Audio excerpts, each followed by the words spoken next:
And now, Bottom Split Theatre.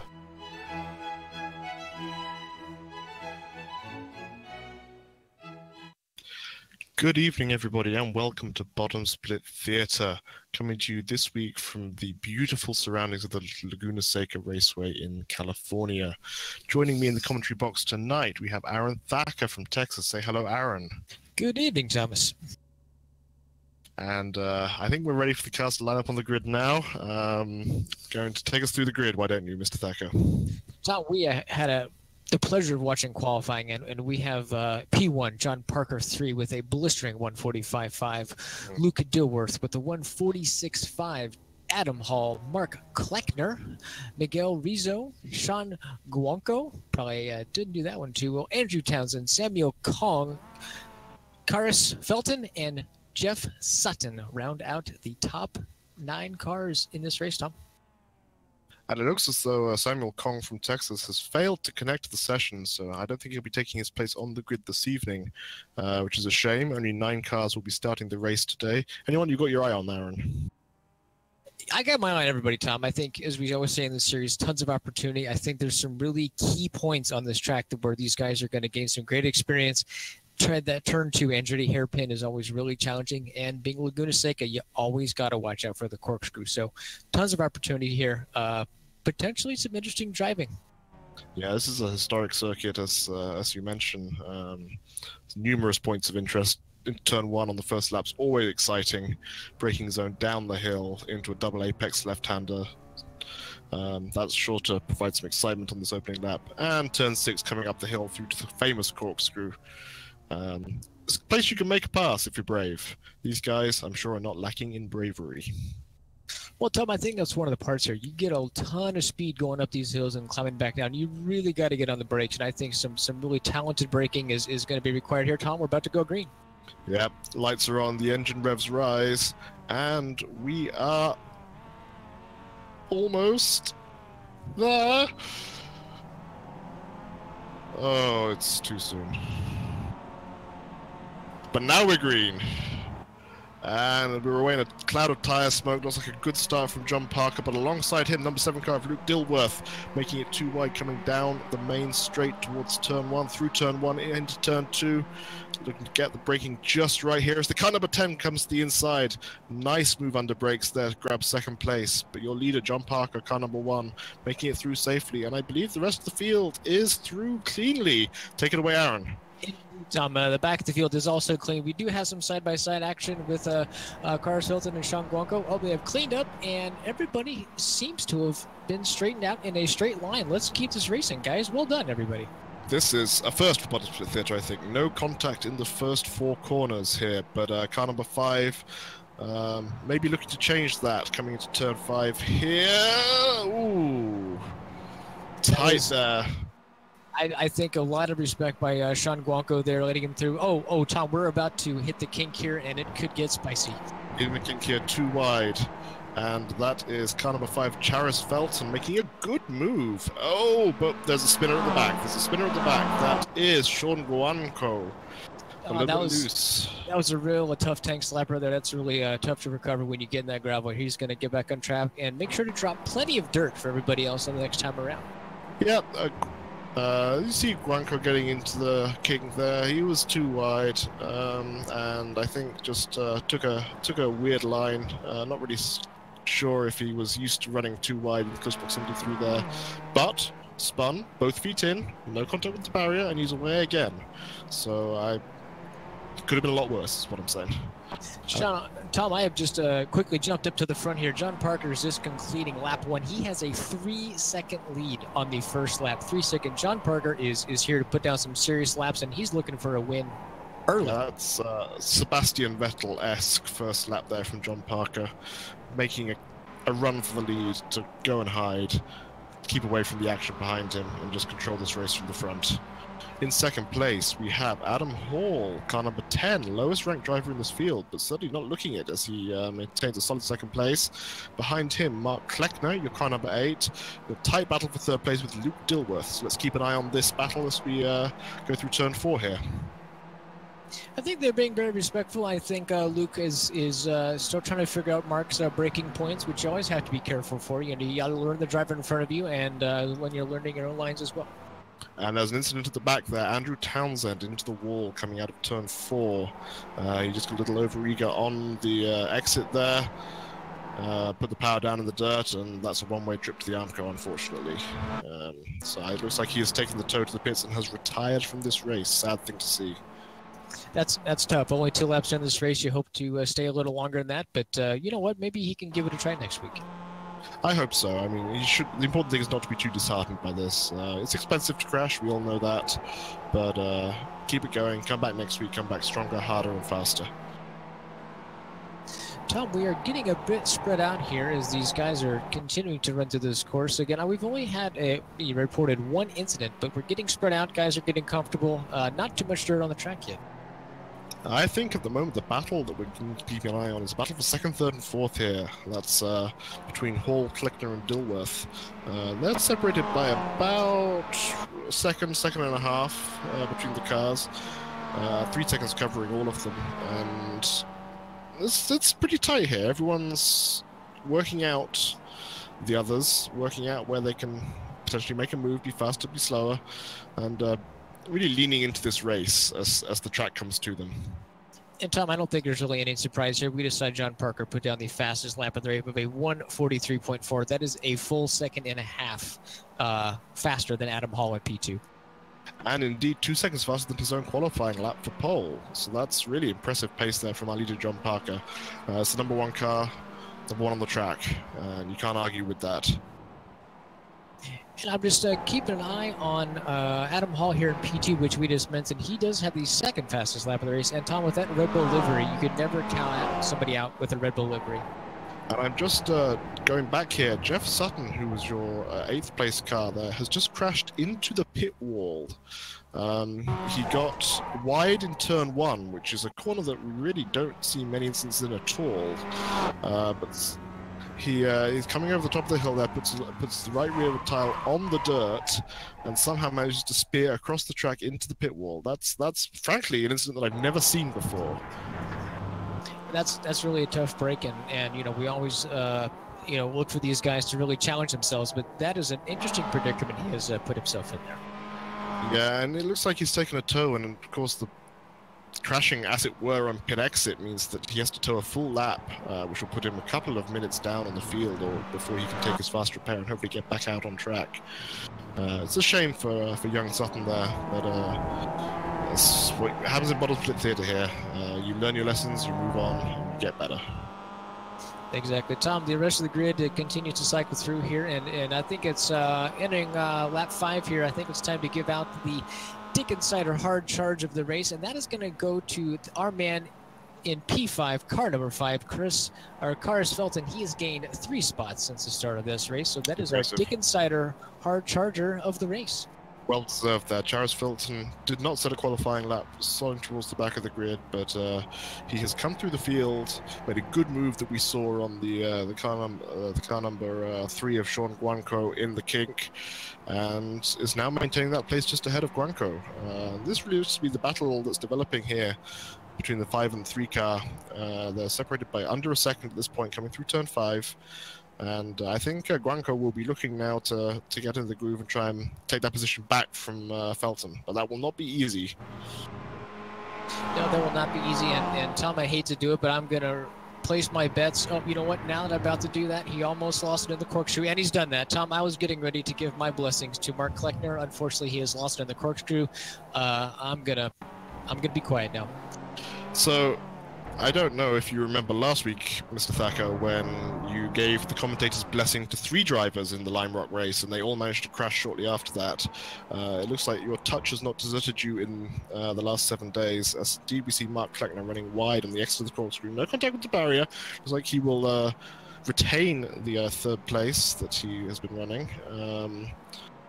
But that has put him well back behind Adam Hall here, and Luke Dilworth is smelling blood in the water, thinking that maybe he can be on for a podium now.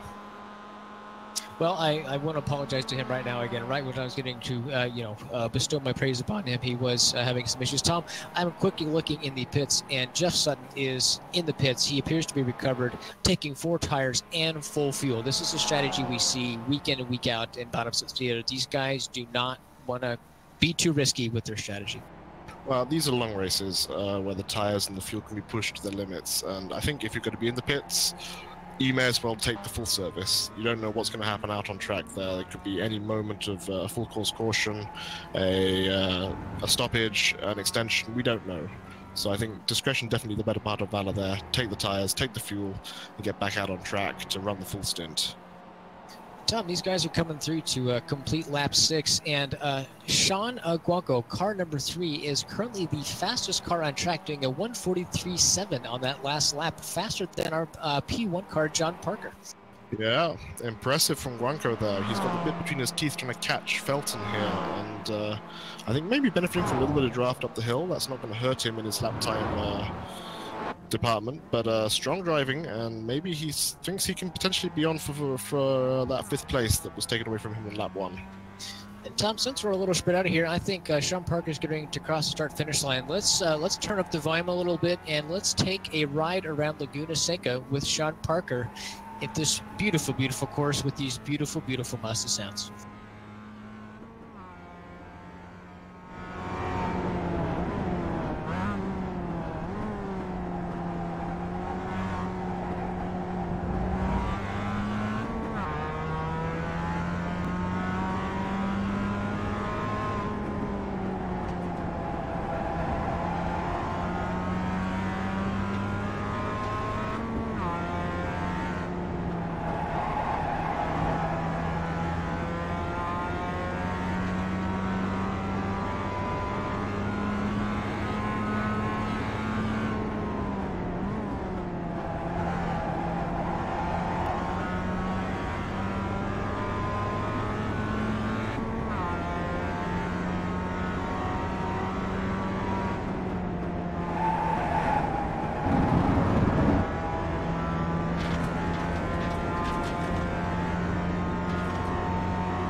And on board with Parker here, you see the effort that can go into a lead lap.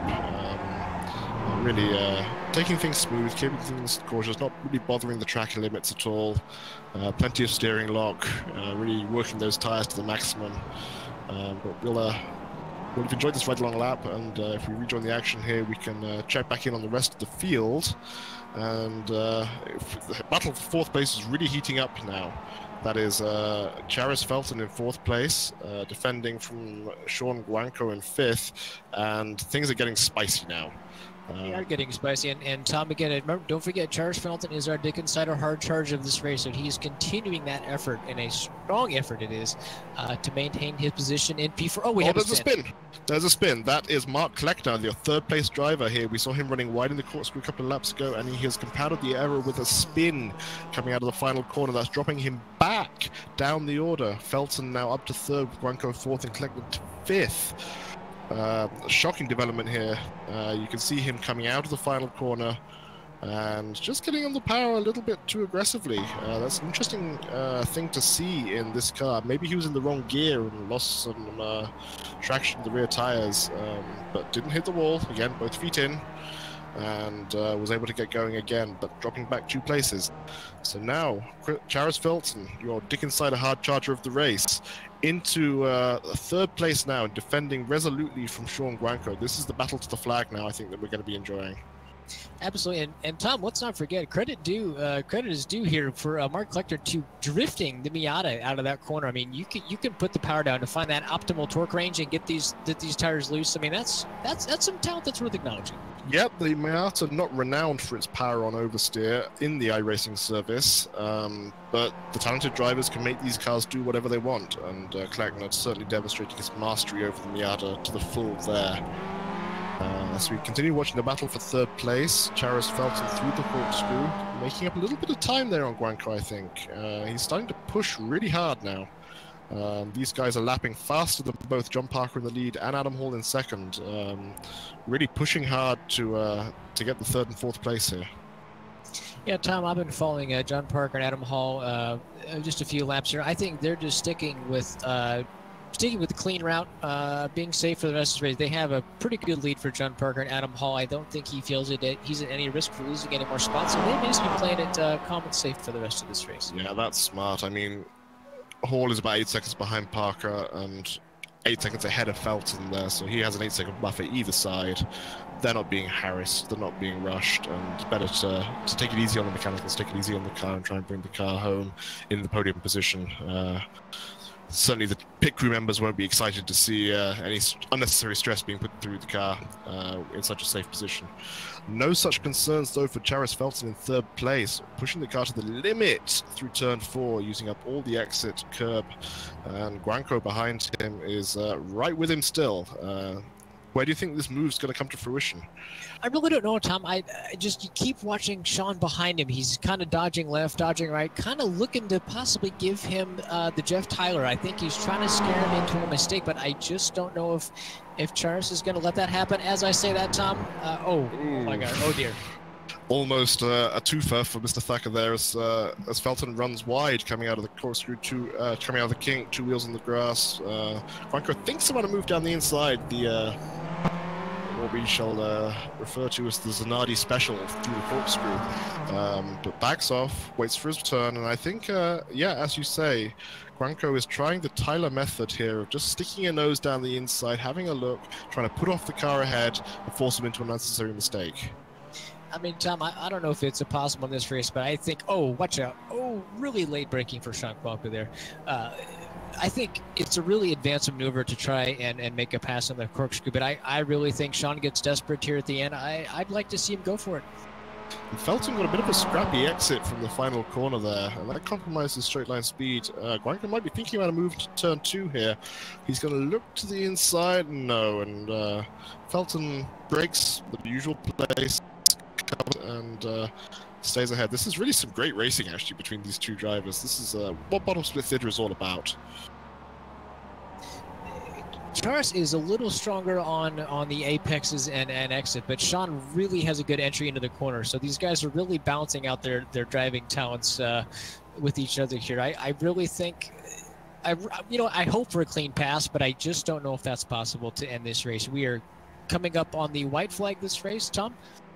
Yeah, I mean, Guanco has shown plenty of respect so far being behind Felton, has not made a rash move at any point, has been sticking behind him, trying to force him into a mistake, but certainly plenty of fairness and respect being shown by both drivers.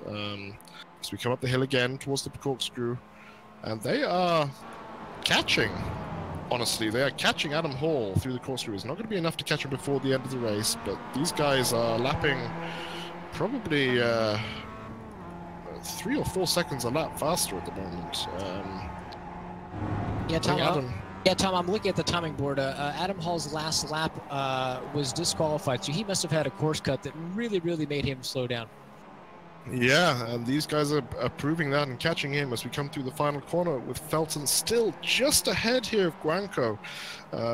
Gets a good exit from the final corner. I don't think that Guanco's going to have enough pace, but he's in the slipstream, he's in the draft, he's looking to the inside, and we are on the final lap. I really think this is Sean's strongest sector. I think he's got to do it here. Oh, and deep on the brakes into turn 2 there. Leaving the gap open a little bit, and can Guanco get alongside? Covered off just about. He's going to come through. They're going to come through turn 3, line astern. Very respectful driving here, Tom. Very respectful driving, but also, oh yeah, beautiful to see. But also, this is motorsport, and I think, you know, Guanco wants this position as we see him get a really good exit there from turn 4. He's going to pull alongside on the brakes into turn 5. Here we go. Oh, very tight there. Felton covered him off. No contact. Brilliant driving from both cars there. Felton was late on the brakes, missed the apex, but gave him a bit of room on the inside. And as they come through the kink, I think this is going to take quite an effort here from Guanco to get the position. Tom, you know I want to see the move. It's got to happen here.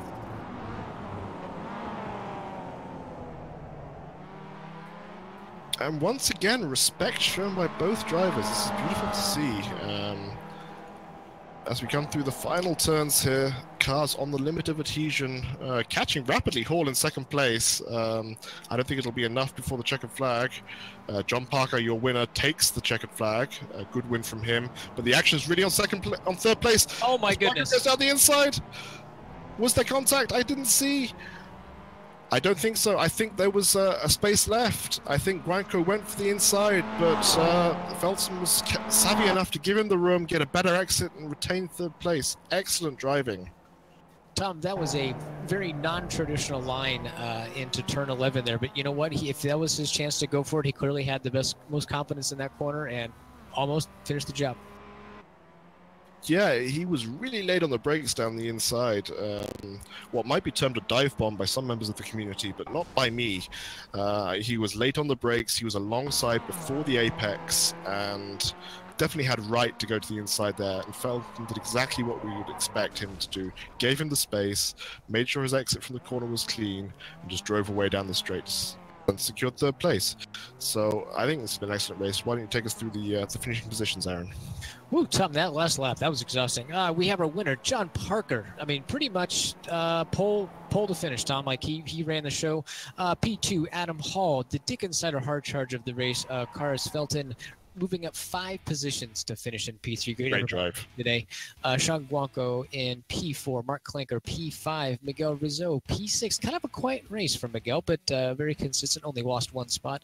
Luke Dilworth, not much luck today, losing 5 positions in P7. Jeff Sutton plus 1 spot. Andrew Townsend, and unfortunately, Tom, the one you wanted to see the most, Samuel Kong, never hit the grid.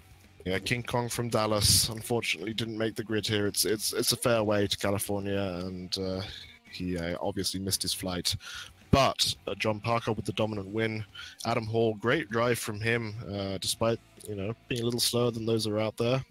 From third place, finished second. He was the lowest ranked driver in the field coming into this healthy reward for a VI rating for him. And then Charis Felton, our Dick Insider hard charger of the race, rounding out the podium. I think that brings this episode of Bottom Split Theatre to an end. I'd like to thank Mr. Michael Darby, who's been running the cameras, running the replays, making sure that you see all the action on track. From me, Thomas Ellison, and from Aaron Thacker, good night.